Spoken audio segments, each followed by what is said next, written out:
నిజామాబాద్ జిల్లా బోధన్పట్నంలో శ్రీ ఏకచక్ర శివాలయ ఆవరణంలో భక్తుల విడిది గదుల పునాదుల వద్ద మట్టి కొట్టుకుపోయి పిల్లర్లు తేలగానే ఆలయ భవనాలు పదిలంగా ఉండేలా ప్రహరీ గోడ నిర్మాణానికి భూమి పూజను గురువారం నిర్వహించారు. 5 లక్షల రూపాయలతో ఈ నిర్మాణం చేపడుతున్నట్లు తెలిపారు.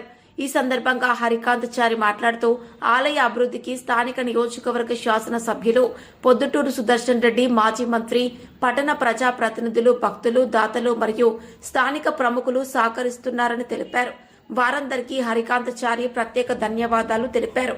కార్యక్రమంలో గ్రామాభివృద్ధి కమిటీ అధ్యక్షులు గంగాధరరావు పట్వారి, మారుతి మందిర ఆలయ చైర్మన్ శంకర్, మాజీ శివాలయ చైర్మన్ బీర్కూర్ శంకర్, ఆలయ అర్చకులు శివకుమార్, పాలక మండలి సభ్యులు లక్ష్మణ్ యాదవ్, కమలా భూమేష్, సూరలింగం, గుండేటి శంకర్, గమర శ్రీనివాస్ మరియు పలువురు ప్రముఖులు పాల్గొన్నారు.